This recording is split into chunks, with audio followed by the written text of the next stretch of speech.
Hello everyone, and welcome to northeastworms.com. So in the last video I promised you that I will talk about this bioreactor. Actually it's named the Johnson-Sue Bioreactor. Dr. Johns and Dr. Sue, they are actually husband and wife, and they actually invented this system to compost, to make compost without moving. I will explain to you more in details what is this about. If you don't know me, my name is Gaetano and I am the owner of Northeast Worms.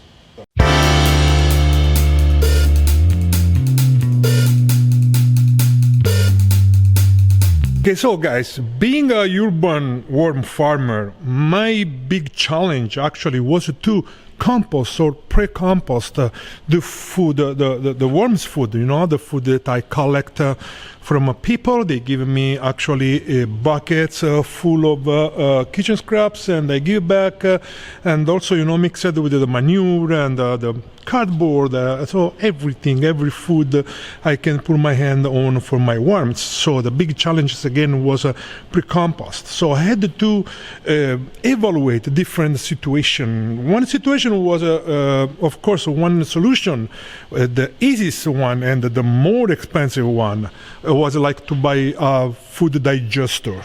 So it's like a machine that you put everything inside, and like in 24 hours you will compost everything.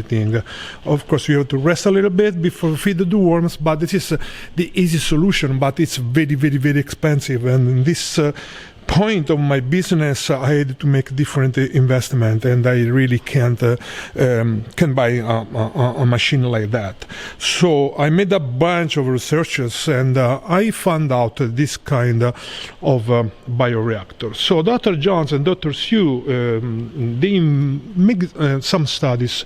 So they figure out that the compost, the air actually can penetrate the compost 1 feet. So if you do a composter or a bioreactor, how they call it, that can take air from all the sides for a maximum of 1 feet for each side of all the compost mass, actually will not need to be moved and aerated. So how these things work? So you actually build this tube, if you want to call it, and it's a circular one, and so in this way all the air can penetrate all over the sides of all the walls, and you put, of course, this tarp, okay, and the tarp is like a wind barrier. So it will penetrate air, moisture, you know, everything, and will keep actually the moisture inside to keep the compost wet. So the most important things for this kind of composting, this method of composting, is that the compost inside will be always at least between 70 and 80% of moisture. So you have to keep moist. We will talk of these things later. So how these things work, okay? You can use whatever you want to make this size, the part. They use like a kettle panel.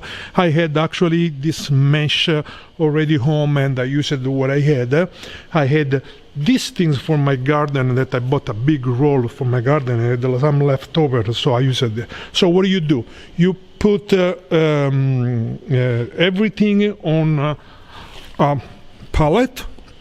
So the pallet, I think, for me it's very nice because I can move around actually. So I will find a final position for these things. But right now, you know, I build these things in the middle of my warehouse, and after I can move it, so I can, you know, I have everything here almost ready to fill out this big boy, and actually I can move with my forklift. I think I will put it like here because I have the water attachment.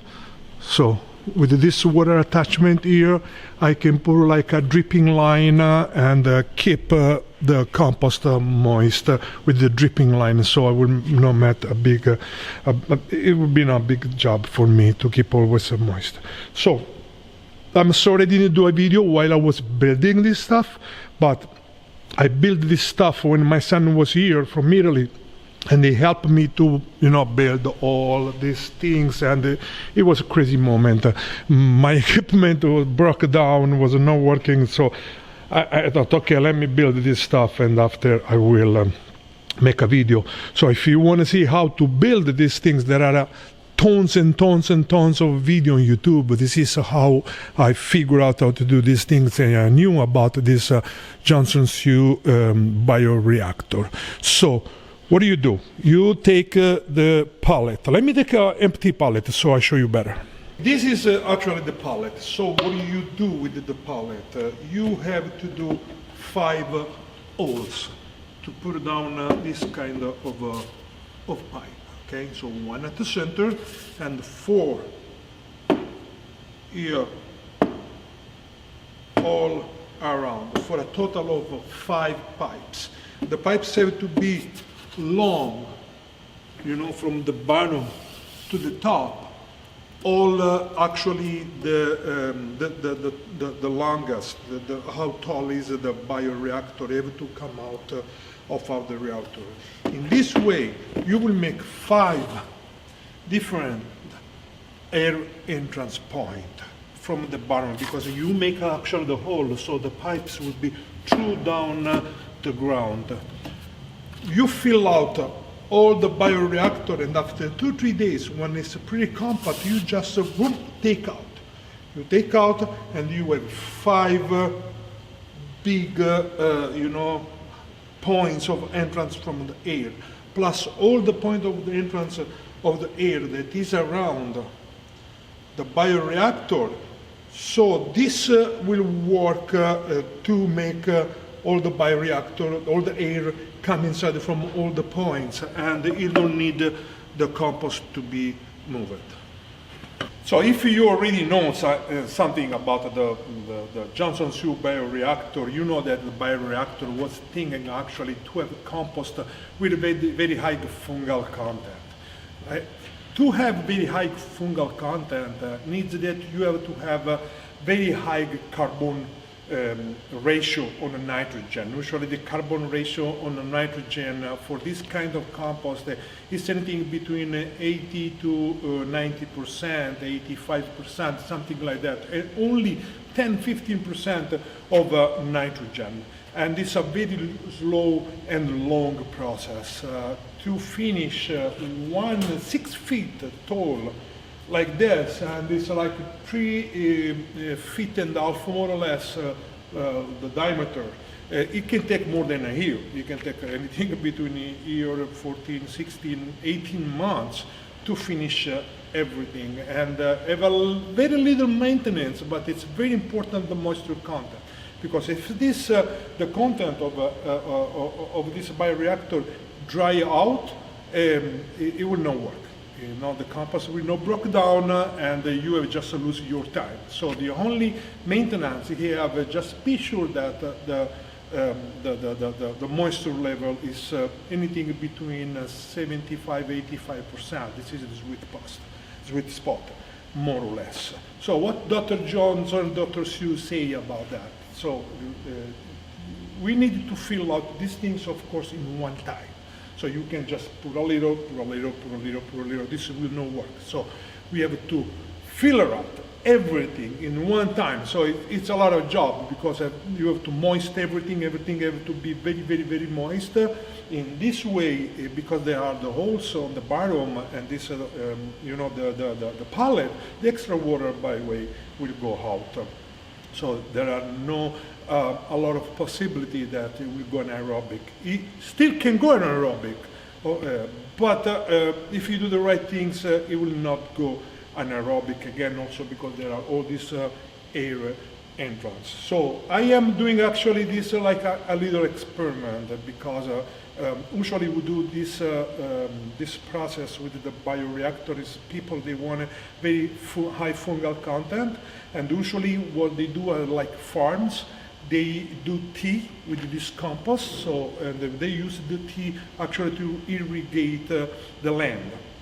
and give all the bacteria and the fungi to the land, you know, to make the land richer. But again, we don't care about that. We don't want that. The only reason that I want as a worm farmer is to pre-compost all my food for my worms. So it's not important for me to wait a year. Maybe 3-4 months, that's okay. So the idea is maybe in like a couple of months build a second one, so I can have like a rotation of 2 where I have always food ready.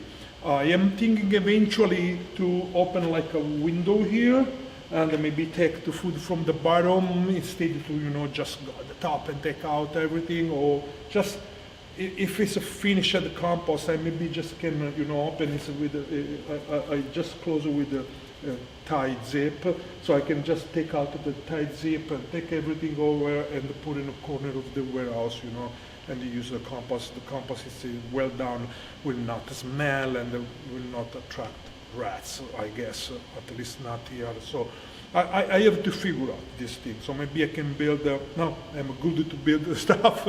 I can build a big container with like a opening and pour the I don't know, I will figure out, but right now I have to start this thing. Okay, so what about these pipes? These pipes are momentary. That means you don't leave the pipe all the time inside. The pipe are good only to leave the opening. So after 3 days, 2-3 days, that the compost is inside, you know, that you filter out everything, actually we will take out this. We will take out, and we will leave this big 5 holes in the middle. That should be enough, not should be, that would be enough to allow airflow from all over the direction, and the bioreactor will be actually very well aerated. All the compost inside will well aerated. Remember, I already told you that Dr. Johnson and Dr. Sue, they figure out that the air can penetrate up to 1 feet inside the composting. This way, actually, the farthest point from the air entrance will be no more than maybe, I don't know, like 6 inch, 7 inch, no more. So that means that these things that should be working.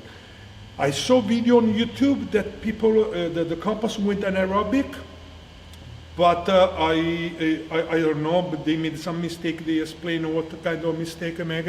I think that if I do everything by the book, this will be my solution, at least for now. It was very, very cheap because the only thing I bought there were these pipes on Depot. I had everything else, so I didn't have to buy nothing. And if these things work, it would be my solution to pre-compost the food for my worms. So why pre-compost? Because, you know, worms don't need the food would be completely composted. So I would not wait 6 months. Wait 3-4 months for me would be more than enough.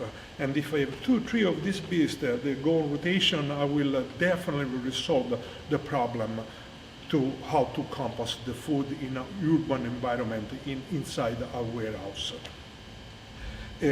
One day maybe I can buy the digester. I have enough business to afford to spend $15,000 for a digester. Right now, that can be the right solution. So now I want to show you actually inside. It's a little dark. You know, warehouse don't have a lot of lights, and also here it's a little dark, so I needed to pick up like a light, and I show you actually how it's inside. Let's go up on the ladder and let's see how it is inside. Okay, let me just put the light on and see if this light is enough. I have to go 1 step up. Oh, I almost fell. Okay, so I guess you can see. So if you see the pipes, they go all down through the bottom, you know, through the pallet over there on the bottom. And actually I tied with this bars, because if you don't tie this, they will be very filmy and they will not hold when you put the compost inside. So I put you see, I just toss a couple of things inside. So, and you see there are the with barrier also on the bottom, so the compost don't pass through. And again, one, two, three, four, 5 pipes. They go all the way down. It's better if you go when you buy these pipes. There are already pre-hole pipes. I don't know. Maybe they go for sewer or something. If you have a pipe, you can actually use yours and maybe make some holes. So the first 2 days, when you actually 2-3 days, you actually leave the pipe inside. There are still some airflow. Okay, so what I did, that is, I saw in a lot of video, I put actually those cord. So when this is full of compost, maybe it's a little hard to take out. So with this, let me take the lights here. So maybe hold on, I think we don't need the light. All right, so with these things, it's very easy just to take up. So this is the Johnson-Sue Bioreactor.